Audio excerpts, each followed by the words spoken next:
राम राम हरे हरे, हरे कृष्ण कृष्ण कृष्ण हरे हरे। हरे राम राम राम हरे हरे, हरे कृष्ण कृष्ण कृष्ण हरे हरे। हरे राम राम राम हरे हरे, हरे कृष्ण कृष्ण कृष्ण हरे हरे। हरे राम राम राम हरे हरे, हरे कृष्ण कृष्ण कृष्ण हरे हरे। हरे राम राम राम हरे हरे, हरे कृष्ण कृष्ण कृष्ण हरे हरे। हरे राम राम हरे हरे, हरे कृष्ण कृष्ण कृष्ण हरे हरे। पुंडलीक वरदे हरि विठ्ठल, श्री गुरु ज्ञानदेव तुकाराम, पंढरीनाथ भगवान की जय। माऊली ज्ञानेश्वर महाराज की जय। जगद्गुरु तुकाराम महाराज की जय। ब्रह्मनिष्ठ गुरुवर्य रघुनाथ महाराज की जय। श्री विनायकं गुरुर्नौमि साखरे नाम विश्रुतम्, येषां चरण सान्निध्यात् जीवा मुक्ता भवन्ति।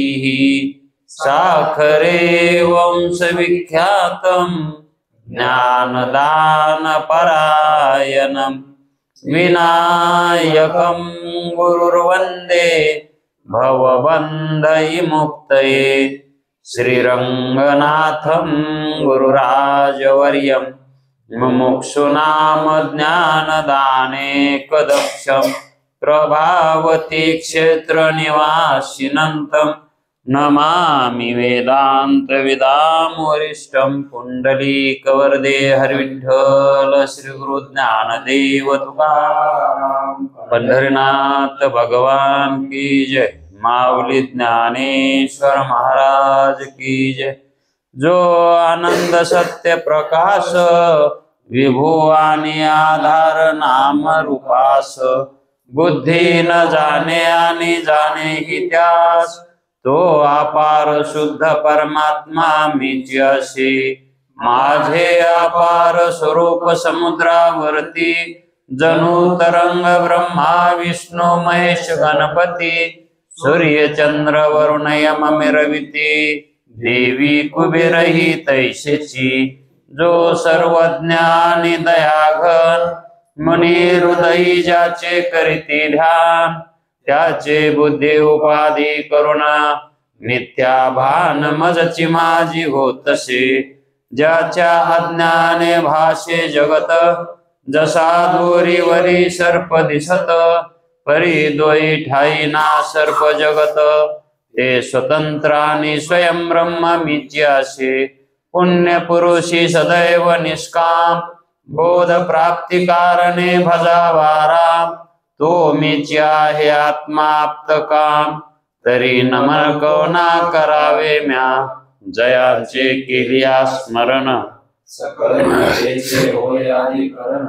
तेची वंदू श्री चरण श्री गुरूंचे, ते नमस्कारून आता।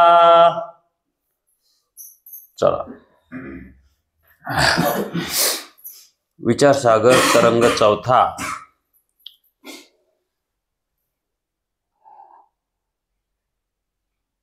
ब्रह्मचैतन्याचे लक्षण।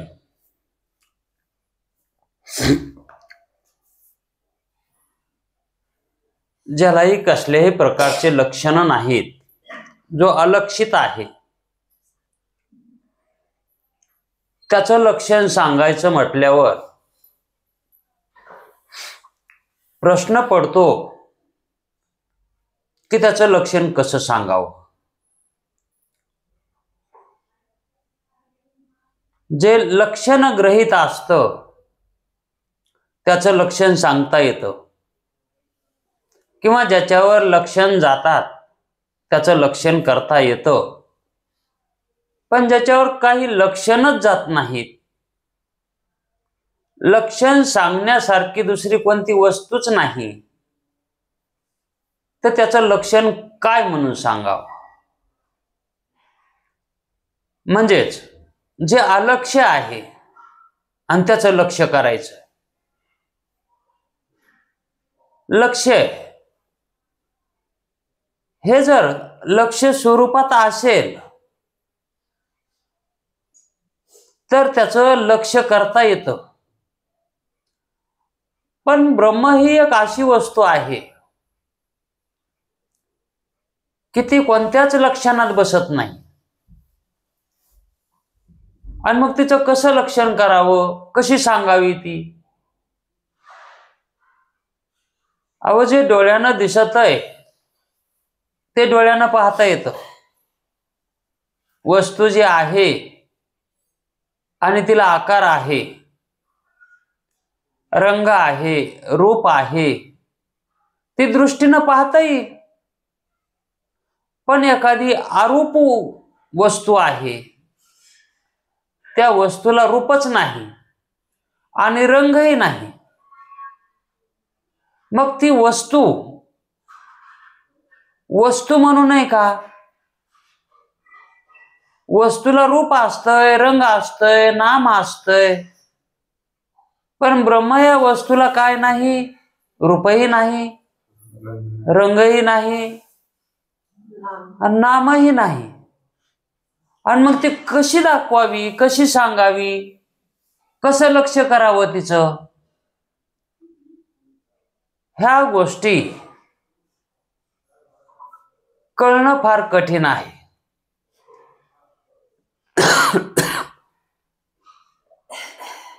सगळ्यात अवघड ब्रह्म जाणायचं हे अवघड आहे. त्याच्या इतकं दुसरं काहीच अवघड नाही. म्हणून तर योग कठीण आहे. कारण योगामध्ये आत्मा जाणायचा असतो. आत्मा जाणायला कठीण आहे तर ब्रह्म जाणायला किती कठीण असेल. आत्मा तरी त्या ब्रह्माचं विशेष स्वरूप आहे. मग विशेष स्वरूप जाणायला हे सामान्य स्वरूपाकरता सोपं आहे. म्हणून ब्रह्म जाणण्यापेक्षा आत्मा जाणायला सोपा आहे. आत्मा जाणण्यापेक्षा जीव जाणायला सोपा आहे. आणि जीव जाणण्यापेक्षा देह जाणायला सोपा आहे. म्हणजे सोपं अलीकडं आहे. पण देहाला जाणून काय उपयोग होत नाही. देहाला जाणून त्याच्यात काय मिळणार आहे? आणि जीवाला जाणून तरी काय होणार आहे? कारण ते मिथ्या स्वरूप आहे, आभासित आहे ते. देह जसा आभास रूप आहे तसं जीवाचं स्वरूप हे आभासितच आहे, भासमानच आहे, वास्तविक सत्य नाहीच. कृष्णदास लोहिया महाराज म्हणतात, हे नरा आत बघ जरा, जीव हा नव्हे खरा, हा जीव खरा नाहीच, आत बघ. जीव हा नव्हे खरा, ही माया. जीव म्हणजे ही एक माया आहे, जे नाही ते दाखवती, नाही ते दिसतंय, त्याला माया म्हणतात. मग तसं जीवाचं स्वरूप नाही रूपच आहे, पण ते आहे वाटतंय. मग तेही जाणून काय उपयोग नाही. जीवानंच जर जीवाला शरण गेलं तर त्याचा काय उपयोग होणार आहे? तसं जीवानं जीवाला जाणलं तर त्याचं काय जाणण्यासारखं आहे? जर समजा खोडावरल्या भासणाऱ्या पुरुषाला दोरीवरचा सरप चावला तर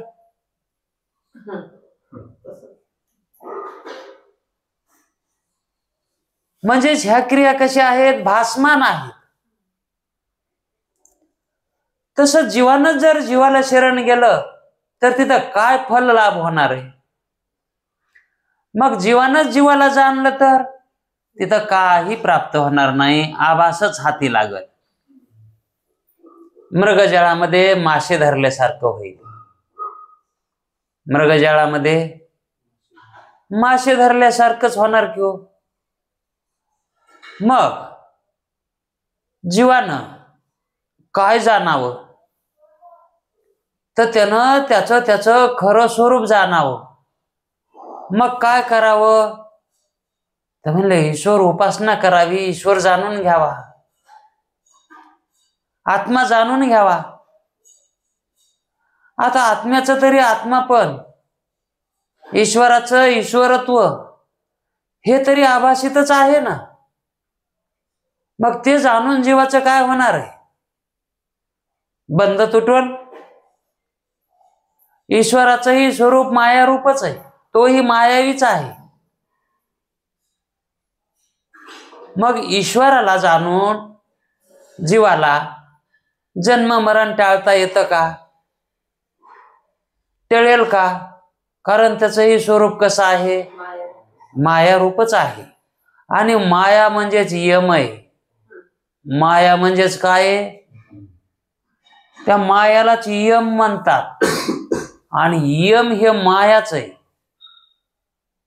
यम काय, हा रेड्यावर बसून येणारा आणि त्याला रेड्यासारखा टोप असणारा, काळे कपडे घालणारा, हातामध्ये दोर पास असणारा, असा जो यम आहे तो यम नाही, ती मायाच आहे. आणि जीव तरी कोण आहे, मायाच आहे. म्हणजे जीवाचं जीव पण हे माया आहे, पण त्याच्यामध्ये असणार जे चैतन्य आहे ते चैतन्य मात्र खरं जीवाचं स्वरूप आहे. पण ते जाणलं जीवानं तर, पण जीवाचा जीवपणा जे आहे ते माया आहे, तो खरा नाही. तसा ईश्वराचा ईश्वरपणाही मायाच आहे, तो खरा नाही, त्याचं स्वरूप खरं आहे. पण ईश्वराला आपण वाच्या अर्थानं जर धरलं तर ती मायाच आहे, आणि तो लक्ष्या अर्थानं जर धरला तर मग ते ब्रह्म आहे. जीवाचं जीवरूप वाच्य रूपानं मायाच आहे, पण जीवाचं लक्ष्य स्वरूप जे आहे ते ब्रह्मरूप आहे. मग जीवानं नेमकं काय करून घ्यायचंय, काय प्राप्त करायचंय जीवाला, म्हणजे जीव बंधनातून निष्ठुळ जाईल, सुटेल, बंधातून पार पडेल. मग या मायातून तो पार पडेल की त्या जीवानं त्याचं सत्य स्वरूप जाणावं. मग इथपर्यंत आलो, त्या अगोदर ईश्वर ईश्वर सांगू लागला, ते काय होतं, ते जीवपणा घालविण्यासाठी आम्ही ईश्वरत्व सांगू लागलो की ईश्वर प्राप्त करून घ्या, ईश्वराची भक्ती करा, ईश्वराचं भजन करा, ईश्वराचा जप करा, ईश्वर शिव्य माना, त्याचं सेवक व्हा.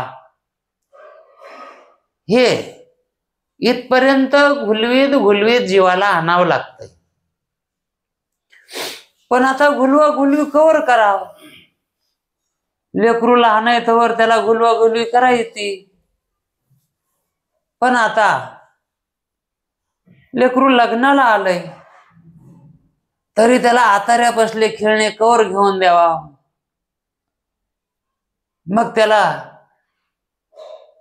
जर ते तसं खेळणं दिलं, आताऱ्या बसलं, तर ते म्हणतंय मी का आता लहान आहे का, मला आता हे नाही जमत, मला खरी गाडी पाहिजे, खरी भावली पाहिजे. त्याच्यावर त्याचं मन समाधान होत नाही. तसं मुमुक्षुन आता या ईश्वराच्या ईश्वरत्वावर खरं समाधान मानून, मग खरं समाधान कुठं आहे, निर्विकार असणारं जे चैतन्य आहे का, तिथं खरं समाधान आहे. ईश्वराचं ईश्वरत्व किती केलं तरी वेगळीच आहे, कारण आभासितच आहे ते. मायाच्या संगतीमधलं आहे ते. मग जेवढं जेवढं मायाच्या संगतीमधलं आहे तेवढं तेवढं मायारूपच आहे. डुप्लिकेटच म्हणावं लागेल त्याला.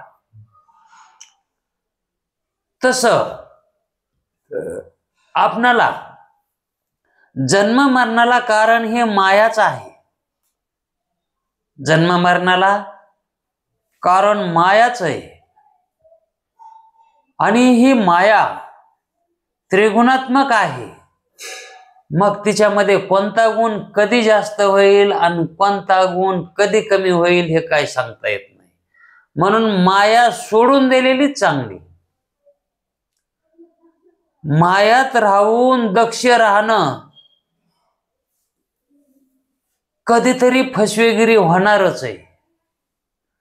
कवर दक्षता कवर राखण कराव.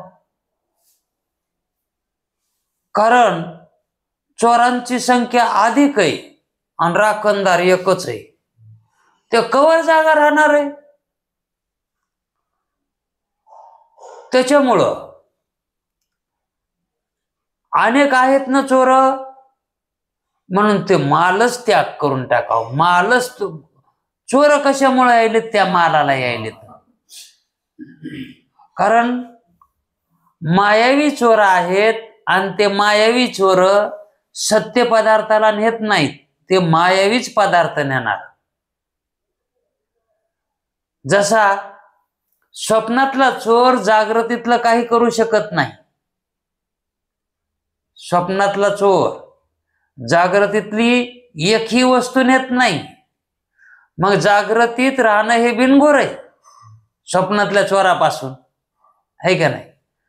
तसं हे मायावी बाजारामधल्या चोरापासून जर बिनगोर व्हायचं असेल तर आपल्याला सत्स्वरूपाला जावं लागेल ना. त्या मायात राहायला कसं जमन? आणि राहिलं तर मग सारखं जाग राहावं लागल. आणि जाग कवर राहावा? कोणी कोणतरी ती माया घालतीच. म्हणून आपण आपल्या सत्स्वरूपाला गेलेलं बरं, पारमार्थिक अवस्थाला गेलेलं बरं.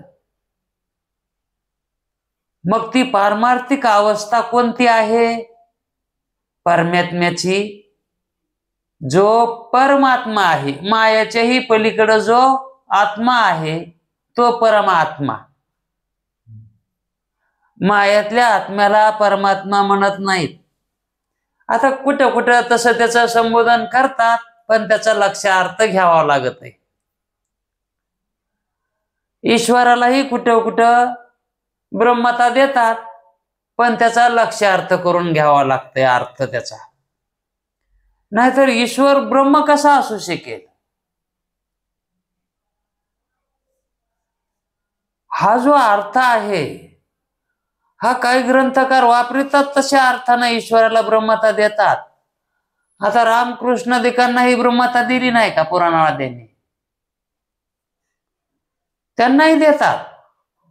पण त्यांची ब्रह्मता कशी घ्यायची पुढं भाग येणारच आहे. माया विवर्जित करून त्यांना ब्रह्मता आहे. मायासहित ब्रह्म म्हणता येत नाही. कारण समूळ माया नुरे जेव्हा. लक्षण कसं केलंय ब्रह्माचं? ईश्वर ब्रह्म कधी समूळ माया नुरे. जेव्हा माया उरत नाही तेव्हा ब्रह्म आहे. आणि जर माया जर त्याच्यात उरत असेल, ताटावर जर काहीच नसेल तर मग म्हणता येते पूर्ण जेवलाय. आणि ताटावर थोडा जरी असलं काय शिल्लक तर म्हणता येतं का पूर्ण जेवला? त्याला भंद म्हणतेतच. आणि म्हणून हे अविद्या माया हे भंद आहे. हे भंद सगळं निवृत्त करावं लागतंय, तेव्हा तो तृप्त झाला. म्हणून जीवानं अविद्येची निवृत्ती करून मायाचीही निवृत्ती करावी. नुसती अविद्याची निवृत्ती करून चालत नाही. अविद्या निवृत्त होऊन ज्ञान होईल. अविद्या निवृत्त केली तर ज्ञान होईल, पण ज्ञान ही ते कोणाला आहे?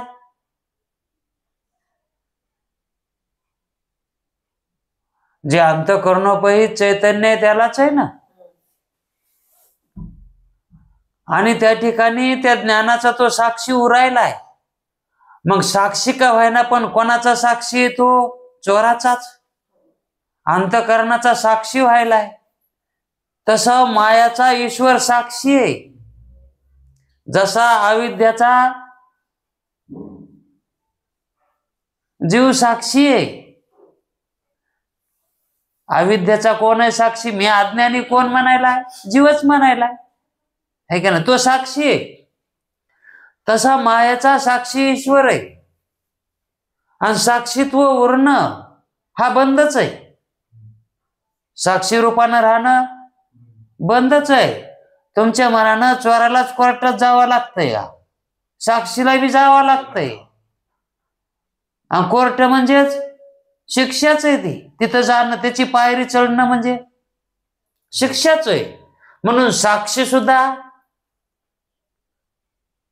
ते चोराच्याच कक्षेत जाते. कोणाचा साक्षी व्हायलाय ते? हा. म्हणून साक्षी उरू नये. तो का म्हणे हरी कसा काही उरो निधी उरी. हरी असा करावं लागतंय प्राप्त की काहीच उरू द्यायला जमत नाही. काही उरू नदी उरी म्हणजे इथं शून्यवादी आलाय बर का. पण अगोदर म्हणले हरी आणि हाच उरावा.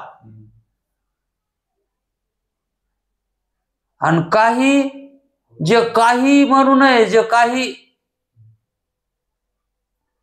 त्याला काही म्हणता येत नाही असं काही बी आहे ना, ज्याच्याबद्दल काही लक्षण करा येत नाही, खरं म्हणता येत नाही आणि खोटं म्हणता येत नाही, त्याला काही म्हणतात लोक.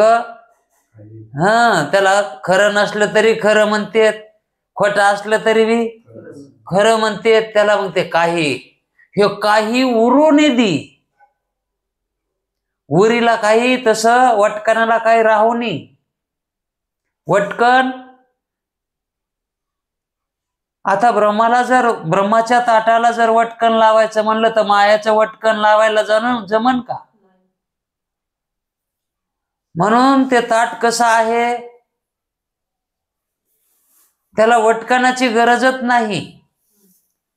नव्हे, वटकनच नसतंय त्याला, कारण वटकन हे दुसरं असतंय. ताट वेगळं असतंय आणि वटकन वेगळं असतंय. तसं ईश्वर चैतन्याला वटकन मायाचं लागलं की ते वटकनच झालं, उटीच झाली ती, उरीच झाली ती सुद्धा उरी लागू नये. मग ईश्वर ब्रह्म नाही का? आहे ना, पण मायाला सोडू नये. माया उलसिक बी त्याच्यात धरायला जमत नाही. जर ईश्वरात माया मानली नाही, म्हणले तू शुद्ध आहे, सत्वगुणी ना, गुणी सत्वगुणी झाली म्हणून काय झालं? गुणच आहे ना ते. माया सत्वगुणी झाली म्हणून काय झालं? सत्वगुण हा गुणच आहे ना. पण तो सुद्धा त्रिगुणातीत व्हावं लागतंय. एकही गुण उरू नये. आणि एकट्या गुण राहत बी नसतंय बर का. एकट्या गुण राहत नसतंय. ते तिन्ही गुण संगच आहेत. कारण त्रिगुणात्मक माया आहे.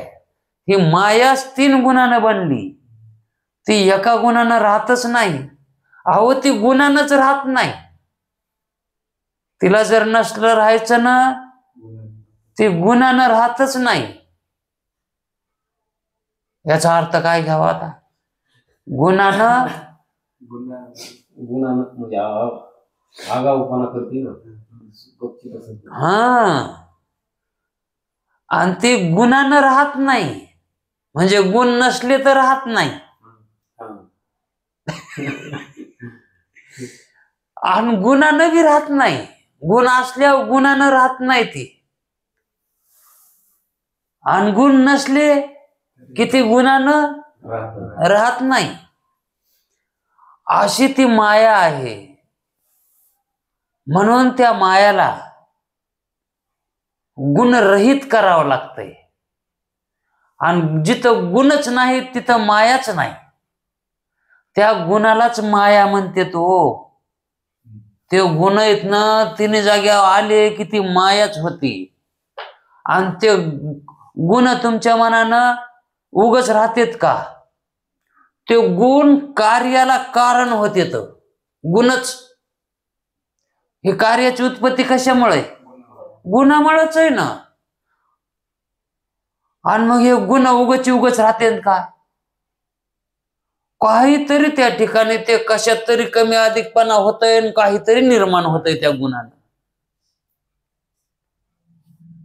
अहो, आकाशामध्ये जर आपण चित्रा नक्षत्राचे ढग बघितले ना, चित्रा नक्षत्रातले ढग, आता ते ढग आहेत बर का, वाफेचे ढग आहेत ते, पण चित्र दाखवित येत, हुंट दाखवित आहे, हत्ती दाखवित आहे, ते ढग घोड काही बी दाखवित येत ते, पण बघणाऱ्याला बघता यावं ते का नाही? तस हे गुण काही ना काहीतरी, हे गुण गुणानं बसत नाहीत. म्हणून ह्या गुणात जर आलं, गुणाचा संग केला म्हणजे मायाचा संग केल्यासारखे, मग काही ना काहीतरी दुसरंच होतंय, म्हणजे मूळच राहत नाही ते. मग आता आपण संसाराला जे आलोत ना, असं वाटायलंय ना, हे कोणाचं कार्य आहे? हे गुणाचं कार्य आहे. मग ह्या गुणाला गुणानं सोडायचं. कशानं? गुणानं सोडायचं. मग त्याच्या तर विरोधात जायचं नाही, आणि त्याला सोडल्याशिवाय तर राहायचं नाही. मग असं चापीत त्याला, त्या गुणाला, तमगुणाला सोडायचं. त्यावेळेस सत्वगुणाला धरायचं, कारण सत्वगुण काय करतो? तमगुणाच्या विरोधात जातंय. आणि मग त्या रजोगुणाला सत्वगुणाच्या नादी लावायचं. रजोगुण जर तमगुणासंग जर नांदू लागला तर त्या रजोगुणाला म्हणायचं,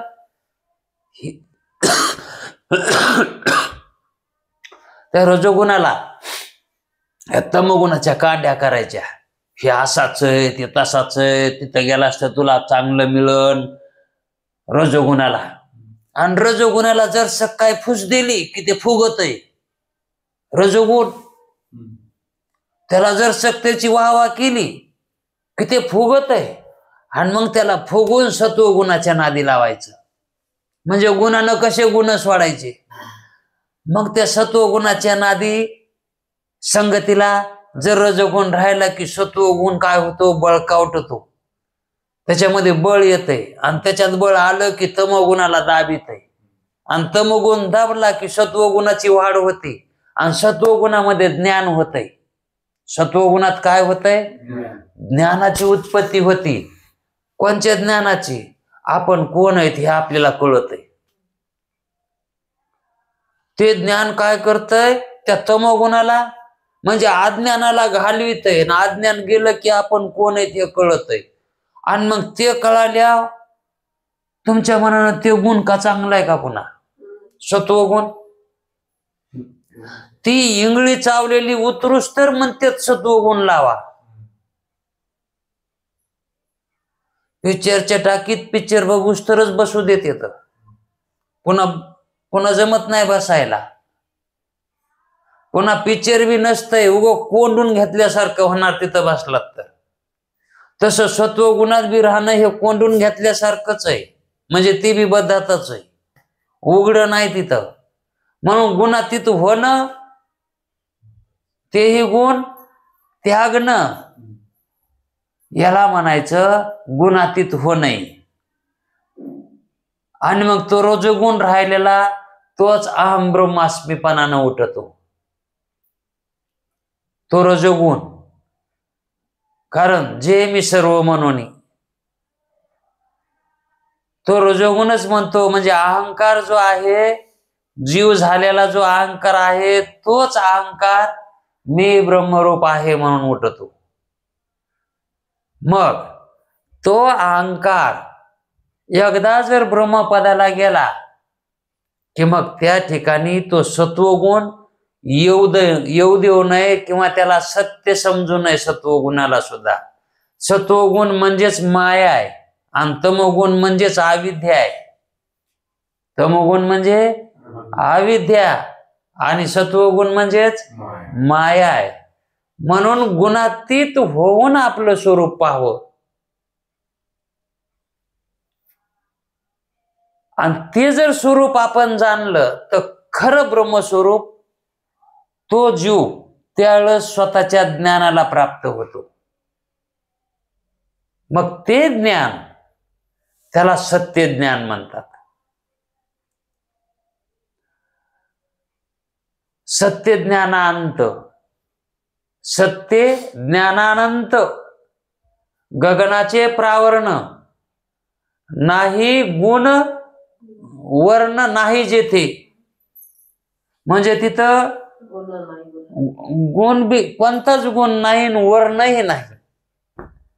तो हा रे श्रीहरी पाहिला डोळे भरी. मग तो हा म्हणजेच प्रत्यक्ष अपरोक्ष होतो. तो हा श्रीहरी पाहिला डोळे भरी, त्याला म्हणते डोळे भरून पाहणं.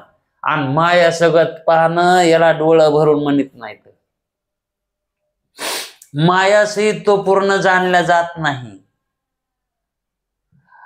मग मायासहित होता तर श्रीकृष्ण हा कुणाला कळाला का हो त्यावेळेस?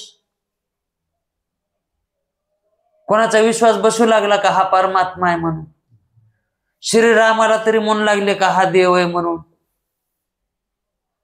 ओळखू येत नाही, ते कळत नाही. म्हणजे त्याच्या सहित तो जाणवत नाही तसा. त्याचा लक्ष्यार्थ असा घ्यायचा.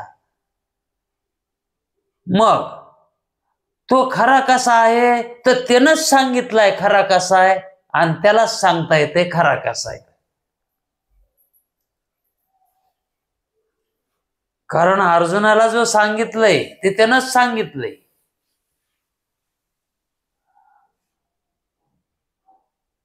त्याच्या ठिकाणी ज्ञानाची उत्पत्ती आहे. त्याच्या ठिकाणी ज्ञानाची उत्पत्ती आणि अर्जुनाच्या ठिकाणी अज्ञानाचा भाव आहे. अज्ञानात आहे म्हणून त्या अज्ञानवान उपाधीला, अर्जुनाच्या उपाधीला, अज्ञानयुक्त असणाऱ्या उपाधिवानाला कोण बोध करू शकतो? ज्ञानवान उपाधिवान म्हणजे सत्वगुणवान है का नाही? म्हणजे तिथपर्यंत त्याला नेता येते. म्हणजे हे कृष्णाचं, रामाचं हे जे पुराणामध्ये ब्रह्मता सांगितली आहे, ही ब्रह्मता त्यांच्या शरीराला धरून नाही सांगितली, त्यांच्या शरीराला सोडून सांगितली. म्हणजे त्याचे जे स्वरूपे आहेत ते ब्रह्मरूप आहेत, त्याचे शरीरे ब्रह्मरूप आहेत असं म्हणायचंच नाही. शरीर म्हणले तर आकारवान आलं आणि गुणात आलं, कार्यात आलं. मग ब्रह्म तसं आहे का? मग लक्षण हुटकायले का नाही? मग ही आपणाला संगती लावायची आणि शास्त्रालाही ती संगती लावण्या वाचून भागतच नाही. म्हणून ब्रह्म चैतन्याचं आणि ईश्वर चैतन्याचं यांच्यामध्ये काय फरक आहे तो फरक या ठिकाणी सांगणार आहे. आता आपणाला ब्रह्मचैतन्याचं लक्षण हे जर जाणून घ्यायचं म्हटलं तर स्थूल आणि सूक्ष्म हे दोन आपल्याला भाग माहित आहेत. स्थूल कशाला म्हणावं? जे आपल्या डोळ्याला प्रतीतीला येतं, आकारवान नाही, त्याला म्हणायचं स्थूल. आणि सूक्ष्म, सूक्ष्म म्हणजे एकदम बारीक आस्त पण दिसत नाही, हे का नाही. आता वायू सूक्ष्म आहे, आकाश सूक्ष्म आहे, ही पंचमहाभूत आहे का नाही, हे सूक्ष्म आहेत.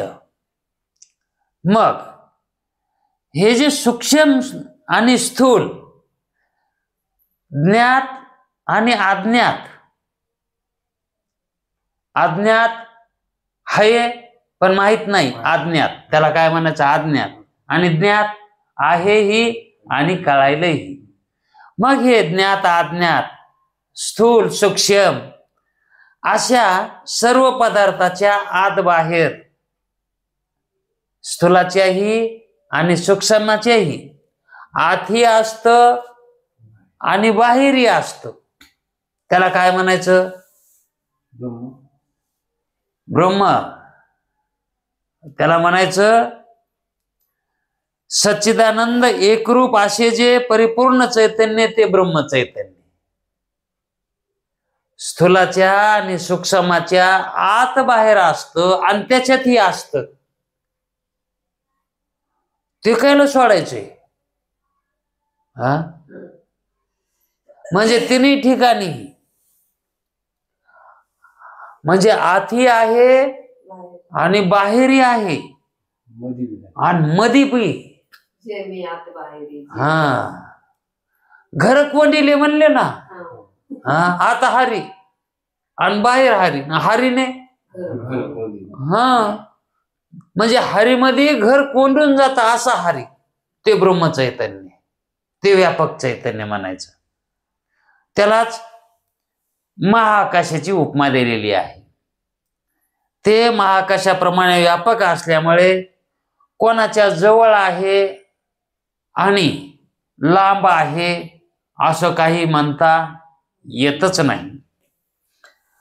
कोणापासून दूर आहे किंवा कोणापासून जवळ आहे असं म्हणता येते का?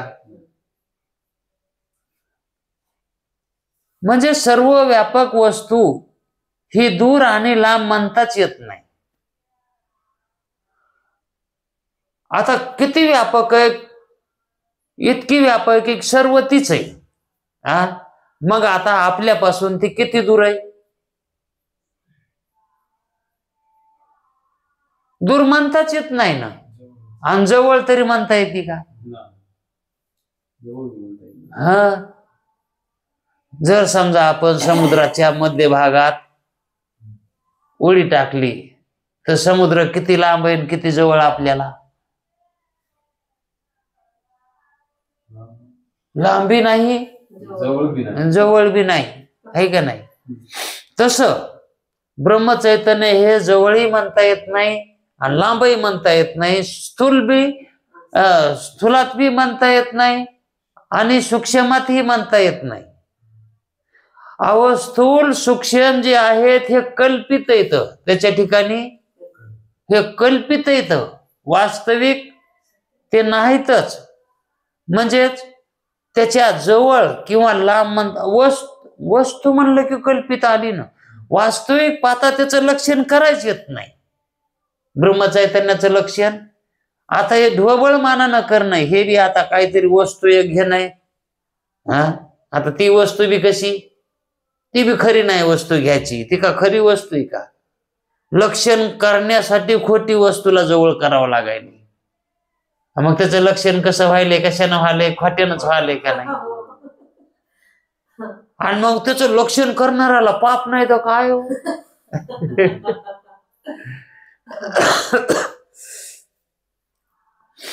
म्हणजे त्याला कसंच म्हणता येत नाही. जे आपल्या स्वरूपाहून निराळ्या देशात असते आपल्या स्वरूपाहून निराळ्या देशात असते, त्याच त्या देशाच्या उपाधीमुळे दूर किंवा जवळ म्हणा येते. पण ब्रह्मव्यापक असल्यामुळं कोणत्याही पदार्थापासून दूर किंवा जवळ आहे असं म्हणता येत नाही. कारण तो कोणापासूनच दूर नाही आणि कोणापाशी जवळ जवळ बी म्हणा येत नाही ना. अहो त्याला जर समजा असं बोट लावून सांगायचं जर म्हटलं, ते आधी बोट जिथं होतं का तेव्हा त्या बोटात ब्रह्म होतच, आणि पुन्हा उचलून दुसरीकडे दाखवायचं म्हणल्यावर बोट कसं दाखवा? मग त्याला जवळही म्हणता येत नाही आणि दूरही म्हणता येत नाही. म्हणून असे त्याला काही म्हणताच येत नाही, कारण ब्रह्म सर्वांचा आत्मा आहे. ब्रह्मच काय? सगळ्याचाच ते आत्मा आहे.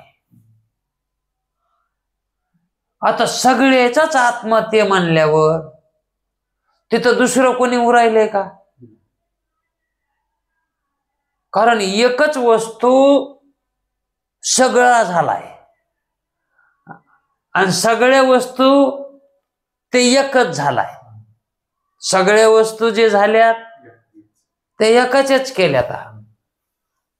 मग त्या ठिकाणी ती वस्तू एकूणमेकापासून काय वेगळी मानायची का? एका शेतकऱ्यानं जू केलं, जू, आणि त्या ज्वाला एकीकून शेळी काढली. बैलाला खांदा देण्यासाठी पोळी असते ना, त्या पोळीवर शेळी काढली आणि एकीकून वाघ काढा. मग त्या ठिकाणी एक नवीन माणूस आला आणि म्हणला, काय चित्र काढतो ज्वावर? तर मग ते म्हणते, अहो बघा ना काय जू और शेळी आहे, वाघ आहे. ते म्हणला, कायला काढावं, एकूण एकाला नाही का खाचे ते? ते म्हणते, येड्यार ते वाघ वाघ नाही, ती शेळी शेळी नाही, ते जू आहे. ते काय आहे? जू आहे, जू. तस इथं दुसरं कोणी नाहीच. आत्मस्वरूपा वाचून दुसरं कोणी नाहीच, इथं दुसरा पदार्थच नाही. आणि मग त्याच्यापासून जवळ आणि लांब काय सांगाव? हे कोणापासून जवळ म्हणाव?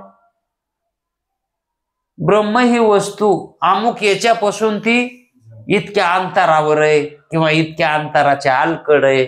म्हणजे कोणती वस्तू घ्यावं त्याला सांगायला? मग त्याचं कसं लक्षण करता येईल? कसं सांगावं ते? मग हे असंच सांगावं लागतंय. न सांगण्यात हे सांगणं कळून घ्यावं लागतंय. हे जसं सांगता येणार ना, हे सांगणं आहे. ते एका लग्नामध्ये एका वरमाईनं ती करंजी कशी झाली, ते पीठ कसं झालंय म्हणून तिनं काय केलं, ते भाजू लागली. एक जण तिच्यातलं पीठ तिनं काढलं बाजूला, आणि ते कसं झालं मग खाण्यासाठी तिनं घेतलं होतं, पण तिनं ते वाटी तिथं ठेवली आणि दुसरंच कामाला काहीतरी गेली. तितक्यात शोकवाने आला आणि त्यानं ते पीठ खाल्लं. ते पीठ ते आता सगळं त्यानं बोकमा मारला. आणि तितक्यात पुन्हा मग ती वरमाय आली, म्हणली, इथलं पीठ काय झालं? मी आणलेलं वाटेतलं पीठ काय झालं? आता तिथंच होता शोकवाना, त्याला बोलाय बी आहे ना. हो, ती वर्मा म्हणाली, इथलं पीठ काय झालं? तूच शित सांग कुठे येतं? त्याला हो बी म्हणाय ना. पण ओळखून घ्यावं का नाही वरमायनं? हे बोला नाही त्या अर्थी.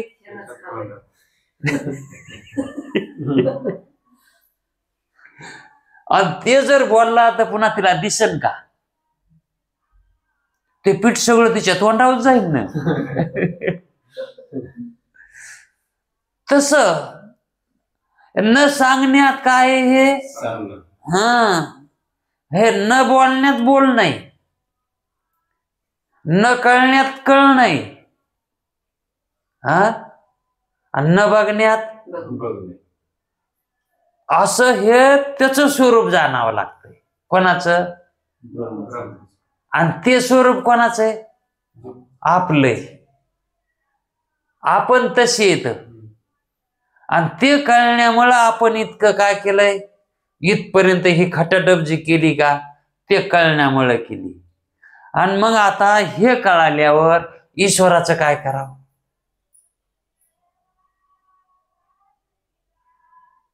आतापर्यंत आपण ईश्वर चैतन्य मानलंय ना. आता जीव तर नाहीत, जीव चैतन्य नाहीत, आभास तर नाहीत, हे कळालंय. पण आता ईश्वर चैतन्य, त्याला मानायचं कशासाठी? दुसऱ्यासाठी. कोणासाठी? दुसऱ्यासाठी जे मागून येणार ते. हा,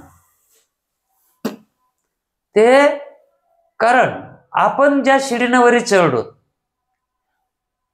आणि मग चढल्यावर आपल्याला त्या शिडीचं काहीच काम नाही, आणि मग काय ती शिडी काय ढकलून द्यायची का खाली पुन्हा? हा, शिडी तशीच ठेवायची ती. का म्हणतं मागून येणारे आहेत ना अजून, म्हणजे तिचा उपयोग आहे. आपण गंगाच्या पलीकडं नावात बसून गेलोत म्हणजे काय नावाला फुकून द्यायचं का? द्या, नाही म्हणलं आता काय काम आहे आपल्याला नावाचं. पण आणखी पलकड्यात तीरावर हायत, ते येते ना बसून. म्हणून दुसऱ्याच्या उपयोगाची आहे ना ती, म्हणून तिचा त्याग करायचा नाही. मग स्वीकार तरी कसा करावं? त्याची सोय करून ठेवली. कल्पित म्हणून स्वीकार करता येतो. गुरुजीने एक दृष्टांत देऊन सांगितलं होतं कसा कल्पित म्हणून स्वीकार करायचा. एका गावामध्ये एका नवरदेवाची वरात निघाली होती, वरात, आणि त्या वरातीमध्ये सगळे पिऊन नाचू लागले, तूर झाले होते. आणि एक महात्मा वाट्यावर बसला होता, ते आधीच बसलेला होता, पण वरात तिथं आली. त्याला काय माहित हे आपल्याला बी नाचा म्हणते, ओढीतेन, हे करते म्हणून. आणि मग ते पेलेले सगळे ते त्या महात्म्याला धरलं ना, म्हणले चल नाचायला. तो एकटाच कसा नाचानास, आम्ही सगळे नाचायलो.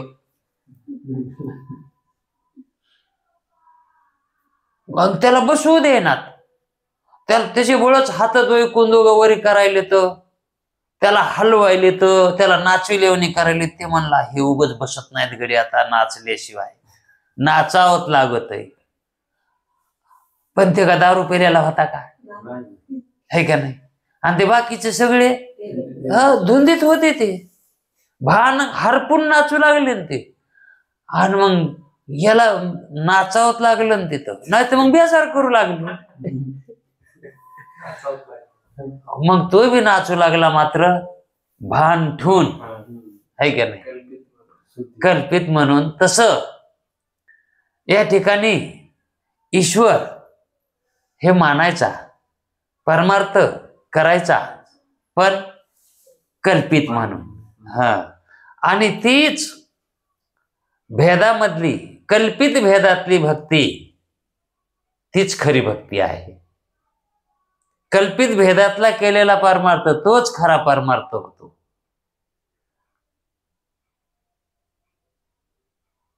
कारण देवाला तोच परमार्थ आवडतो. भेदात केलेला परमार्थ देवाला आवडत नाही, ते खराही ठरत नाही. ते त्याच्या स्वार्थानं केलेला असतो. आणि कल्पित करतो तर त्याच्यामध्ये काही स्वार्थ आहे का त्याचा? आणि मग खरा परमार्थ कोणता म्हणावा? देवासाठी केलेला, दुसऱ्यासाठी केलेला, स्वतःसाठी. आता आपण तरलो काय ते नवल, आपण तरलो त्याच्यात नवलच नाही म्हणते. दुसऱ्याला तारणं याच्यात नवल आहे. दुसऱ्याला तारण्यात, दुसऱ्यासाठी परमार्थ करणं हे खरं ईश्वराचं कार्य आहे. खरं ईश्वराचं कार्य कोणतं आहे? ईश्वराच्या ऋणातून होण्याचं तितकाच चान्स आहे ते. कारण ईश्वराच्या ऋणातून होणं फार अवघड आहे. कारण देह कोणी दिला होता? ईश्वरानं दिला होता. आणि त्याच्या आता ह्या देहात आल्याशिवाय आपल्याला मुक्त होता आलं का? मग आता मुक्त झालो तर मग ह्या ऋणातून कसं फिटायचं? मग त्या ईश्वराची काय करावं लागेल? भक्ती करावं लागेल. मग भेदातून करावं लागेल का अभेदातून करावं लागेल? आणि भेदातली भक्ती खरी ठरती का? मग अभेदातून भक्ती म्हणजेच कल्पित भेद ठेवून केलेली भक्ती, त्याला म्हणायचं अभेदात्मक भक्ती. आणि तीच देवाला आवडते, म्हणजे ईश्वराला आवडते. आणि तशी केली तरच त्याच्या ऋणातून कारण त्याच्या त्या वर्तनातून दुसऱ्याला संस्कार लागतात. त्याच्या भक्तीतून दुसऱ्याला संस्कार म्हणजे ते ईश्वर कार्य होते. म्हणून आता ईश्वर या ठिकाणी ज्ञानवानाला किंवा शास्त्राला त्याचं कल्पित स्वरूप आहे, वास्तविक सत्य स्वरूप त्याचं नाही. मग त्याचं स्वरूप जे चैतन्य रूप आहे तसं ते चैतन्य रूप सत्य स्वरूप आहे.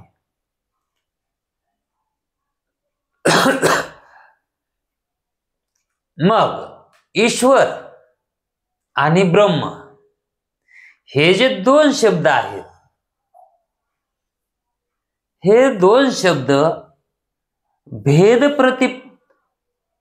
भेद उत्पन्न करायलेत का अभेद उत्पन्न करायलेत? याच्यामध्ये भेद उत्पन्न व्हायला ईश्वर कोणाला म्हणतात?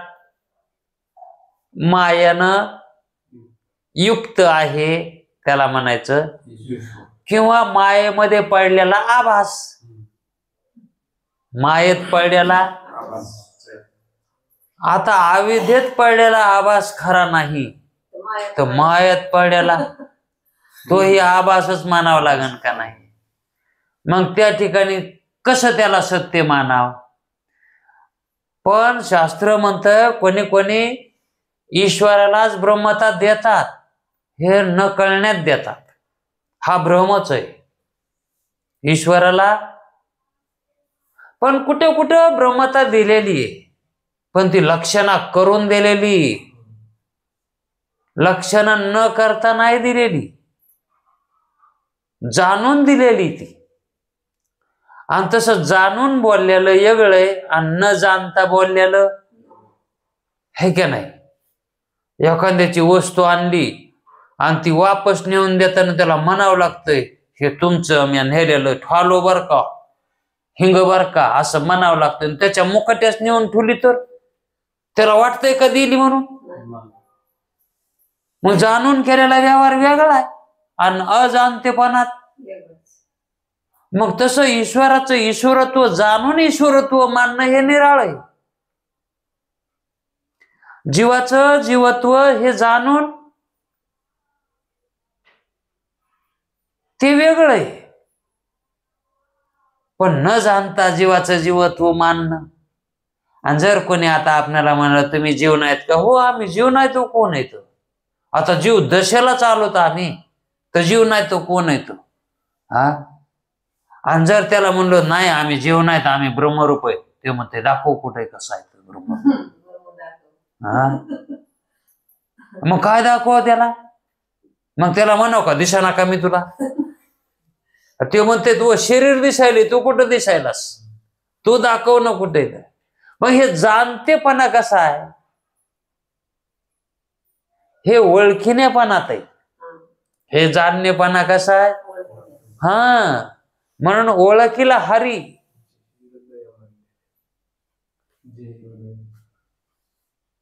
ओळखीला हरी जीही हृदय मंदरी त्याची सरली झाला सफल व्यापार.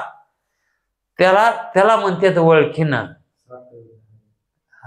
साठविला हरी जीही हृदय मंदिरी. आणि ओळखीला हरी धन्य तो संसारी, त्याची सरली येर झालं. असं ओळखून केलेला व्यवहार निराळा आहे, बोलून केलेला व्यवहार निराळा आहे, आणि अजाणतेपणात केलेला ते बद्धतेचं लक्षण आहे. तसं जाणून या प्रपंच केलेला वेगळा आहे, मिथ्या म्हणून प्रपंच केलेला वेगळा आहे, आणि याला सत्य समजून केलेला. आता मिथ्या नाही समजायचं म्हणल्यावर सत्य समजणार ना.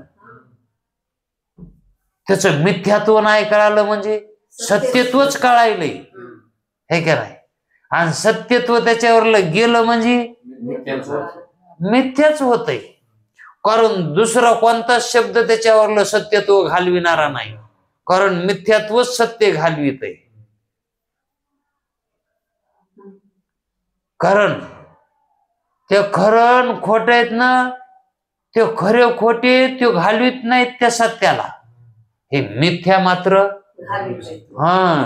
ही संताची युक्ती ना अनिर्वचनीय ख्याती त्यांनी उगच काढली का. म्हणून अनिर्वचनीयता ही जगताला देता आली पाहिजे, कारण तसा अनुभव आला तर देता येते. अनुभवात देता यावी का अनुभव नसताना द्यावी.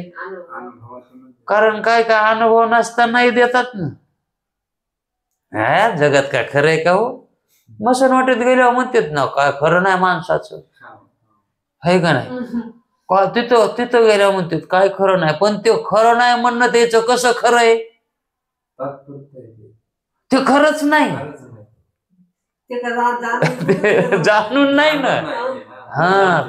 तसा प्रपंचाला जाणून मिथ्यात्व यावं लागतं, आहे का नाही, कळावं. जसं दोरीवरचा सर्प, जेव्हा दोरीचं ज्ञान होते तेव्हा सर्प राहतच नाही, तेव्हा खरा कळतंय की तिथं सर्प नव्हताच, त्याला जाणणं म्हणते त्या सर्पाला त्यावेळेस.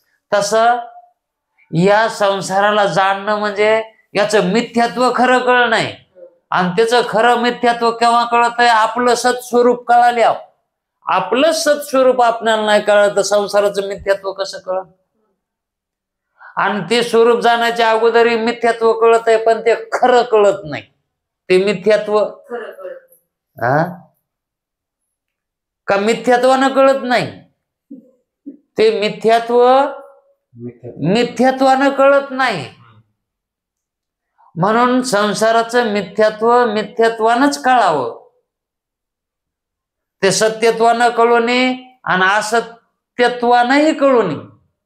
असत्यत्वानं कळालं तर तिथं खरंच नाही, असत्यत्वानं कळणं हे तर काही खरंच नाही, पण सत्यत्वानं कळणं बी ते बी खरं नाही. मग कशानं खरं होतंय ते मिथ्यात्वानं, मिथ्यात्व कळणं आहे तेव्हा ते खरं होते. म्हणून मिथ्यात्व हे सत्यत्वानं कळू नये, मिथ्यात्वानंच कळावं, तेव्हा ते मिथ्यात्व खरं कळणं. असं ईश्वराचं ईश्वरत्व हे मिथ्यात्वानंच कळावं, सत्यत्वानं कळू नये. मग सत्यत्वानं काय कळावं, त्याचं ब्रह्मत्व कळावं सत्यत्वानं. ईश्वराचं जे खरं स्वरूप आहे ते सत्यत्वानं कळावं, पण ईश्वराचं ईश्वरत्व हे मिथ्यात्वानंच कळावं, हे मिथ्याच आहे म्हणून. जसं आता जीवाचं आपल्याला स्वरूप मिथ्या आहे कळालंय, तसंच ईश्वराचंही स्वरूप मिथ्या म्हणूनच कळावं.